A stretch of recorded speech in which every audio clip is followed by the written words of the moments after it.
5 ways to hit $100,000 a month faster with your Shopify store. Coming from someone who spends close to $2 million a month on Facebook ads for my clients and mentoring over 100 plus students on a monthly basis around building Facebook ads. So with that being said, let's go into number one. Number one is desire. We're working with a personalized products type of business back in 2020. And with this particular business right here, we were stuck at like $1,000 a day, for example, and we were stuck scaling. And all of our ads were just kind of like, here, add your name, personalize it, boom, boom, boom.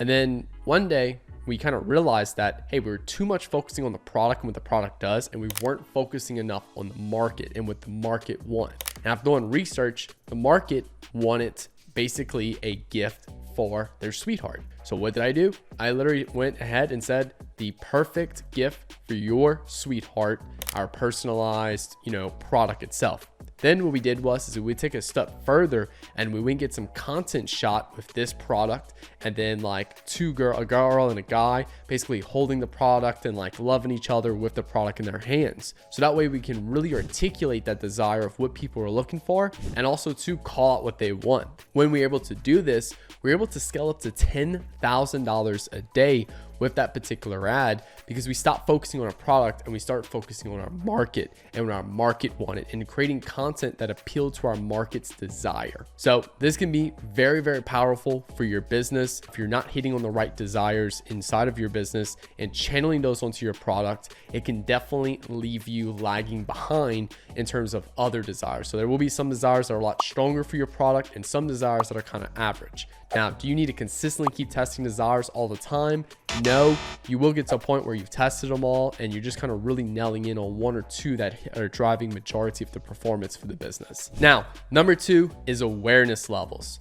Awareness levels is pretty much how far or close someone is from purchasing your product. Now, awareness levels kind of deals with a couple different things. There's the unaware market, which these are just people that are separated by characteristics. So for example, moms who are pregnant, that is it. It's just a type of people. Now, problem aware people are like moms who are pregnant and are prone to like maybe some type of a birthing problem right there. Now, solution aware market are like moms who are pregnant, who are prone to this particular problem, but they're aware of a solution to fix it. So they're after this particular solution, right? Maybe it's Pilates every week. I don't know, I'm just saying something random here that could potentially affect this birthing problem. Then product aware, which is moms who are pregnant, who have a problem of some type of birthing problem, who are aware of the solution for that problem, which is Pilates. And then product aware is they're actively looking at a certain particular gym. So like Pilates gym. So they're aware of these couple different gym names and they're trying to figure out which gym name or which gym is best for them to go to do these Pilates at for the birthing problem, because they're a mom who's pregnant. And then lastly is aware, which essentially aware is they're aware of all the different gyms they can do Pilates at. They've chosen one and they're just waiting for the right price for that particular gym, because it's a little bit more expensive. So just kind of waiting for that right price for it to come. So awareness levels here, we have this one particular product. It's an ambulance insurance, and we were spending about $10,000 a day for about 6 months straight. And we started getting to a point where our cost per lead target was about 35, and we started hitting around that 44, 45 mark. So we were actually underperforming based off what the client needed. I also too was running this for 6 months. So it's about 180 days, spending 10K a day. It's about $1.8 million over 6 months. I personally thought maybe, hey, just maybe we reached out to everyone in this market and we just need a whole new offer. But the marketer in me said, okay, what awareness level we're targeting now? We're targeting problem aware, and we created for 6 months. That's 24 weeks, and we created 2 to 3 new ad concepts per week. So we tested somewhere around 48 to 72 ad concepts, which is about 3 creatives per concept. We tested about 210 ad creatives over 6 months in the problem aware market. So what we did to spend more and go from 10K a day to 15K a day was we reached out to that unaware market. So we called out a characteristic about our market, and then we highlighted on the hidden fear of losing money. So what we did is we called out little known secret about Medicare. So the dominant audience, the common characteristic amongst our audience who had a problem or like a fear of ambulance bills was that they were all on Medicare. So we called out the Medicare, we called out there's a hidden secret in Medicare, and it could cost them a lot of money. Now, this appeals to everyone with that characteristic, and it's a much larger group of people outside of that problem-aware market because we realized how small that market was of ambulance insurance bills. And then what we did is we were able to find new winning ads on this unaware market, and we were able to scale from 10K a day to 15K a day ad spend, and we were able to drop CPL down from about $45 all the way down to $30 to $35. So yes, it was a massive case study right here, and awareness levels play a huge part. Do I recommend you go up or down the ladder? It just depends on your market. You know, like a t-shirt, for example, is very solution aware. Do you need to go to problem aware or unaware? No, not really. That's where you start looking at like sophistication levels also, and focusing more on brand identity and just having a better t-shirt. You know, if you go to like the cars and stuff like Ford versus Dodge and stuff like that, they're focusing on like better features than other cars. They're also focusing on better identities. I don't know, think of like Jeep, for example. They focus on an outdoor kind of identity. Look at like Ford trucks, kind of focus on like the workhorse type of things right there. So you also have kind of like sophistication levels, which play another role. But for the most part, awareness levels can be really big for the marketplace of helping you reach more people, because you might be currently limited by the number of people based off your messaging, and you just need to expand your messaging to reach more people. Now, number 3 is renaming your product or introducing a new process to result. So let's say, for example, everyone's selling the same water, for example. All right. If everyone's selling the same water, what essentially happens here is that there's no difference, right?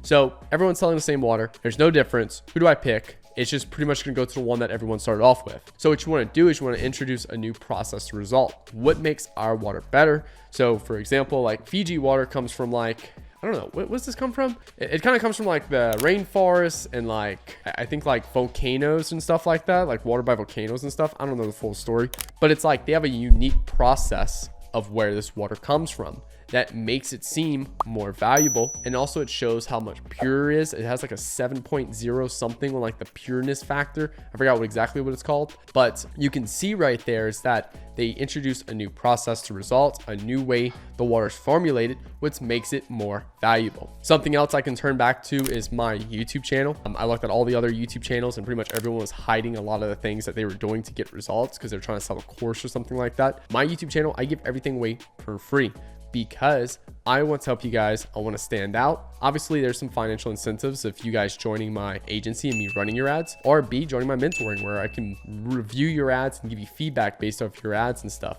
But, you know, those are very specific to a person. Whereas like, you know, for our course content, I give everything for free on this YouTube channel, but it separates me from the other YouTube channels that are on the market. Another thing personally from like a agency positioning, I talk a lot about how we create ads that convert.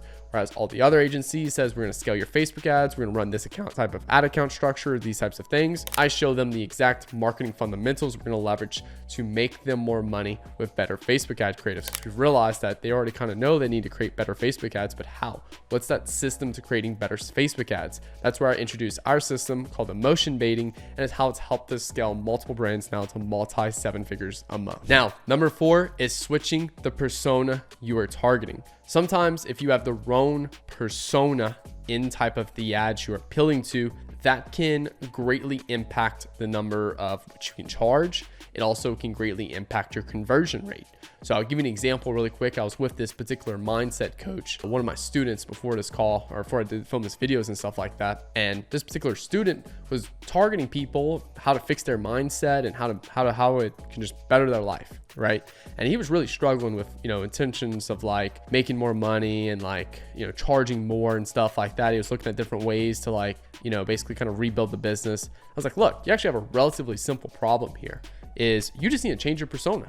So for example, if you're going to create this mindset course and show people how to have a better mindset, improve their life, can you flick that over to a different persona? For example, the entrepreneur, someone who already owns a business, someone who is still feeling the same way of stress and anxiety and stuff like that, but you're targeting a different persona, and you're linking it back to how it can make them more money, because that's what they care about from a desire standpoint. So how this particular thing can make them more money, that way you're targeting a wealthier demographic. If you're targeting a wealthier demographic, you can afford to have higher rates. You can also afford to have a better conversion rate and stuff on your products, because essentially you're just targeting a more financially qualified particular person. Another example really quick is, our rates start off at like $15K a month for like our agency and stuff of people coming on board. So I only allow people that's doing at least 100 to 200K a month to book a call with me on my calendar, because I already know I'm gonna get about 50% conversion rate on that particular sales call.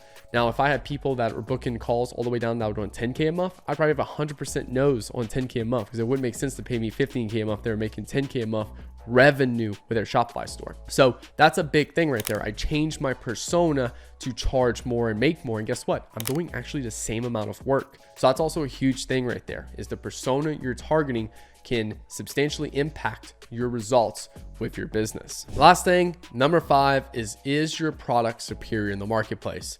Are you selling an iPhone 4 when everyone wants an iPhone 15? Seen this play effect hundreds of times, where people come on board, they're like, Nick, we want to work with your agency. I look at their product and everything, and it's just like, bro, you're selling an iPhone 4 when everyone wants an iPhone 15. This product is not superior at all. I can name 5 products that are more superior to it now.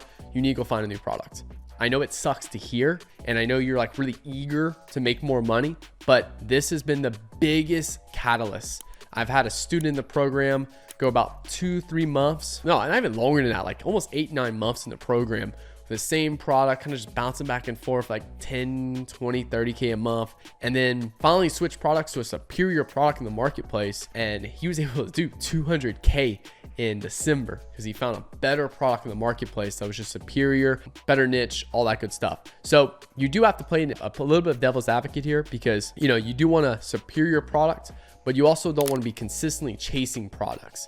So at a certain point, you have to kind of figure out, all right, did I actually truly give this product a test, and you tested enough creatives around it, you really exhausted your options, or did you just test one ad around it, didn't work, now you're going somewhere else? That's why I always recommend people to literally go for like a good solid 30 days with a product, really exhaust it and test a lot of creatives and stuff, but also too, do more research before you pick a product as well. If you're gonna go into a space, you should know all the top competitors in there. So like if I wanted to go and introduce a new phone on the market, I'll look at like iPhone, I'll look at Apple, I'll look at Samsung, Verizon, all these different phone brands, and I'll try to figure out, all right, all the negative reviews about these, and then I'm gonna go make a phone without that. iPhone does that every year. Hey, what's the negative reviews on the 14? Screen size, battery life is not as long, can't hold as much photos, camera quality is okay.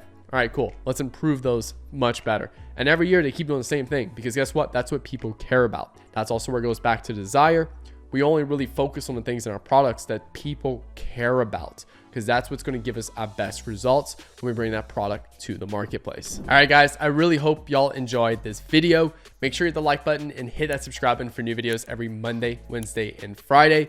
And if you're interested in working with me or having me run your Facebook ads, click the link below, have Nick Theriot run your Facebook ads. Or if you want me to mentor you on a monthly basis, click the link below to have Nick Theriot mentor you. And you just want one flat out course that you can take home and digest, click the link below, access Nick Theriot's Facebook ads course. Thank you guys so much for watching. My name is Nick. I'll talk to you guys later. Peace out.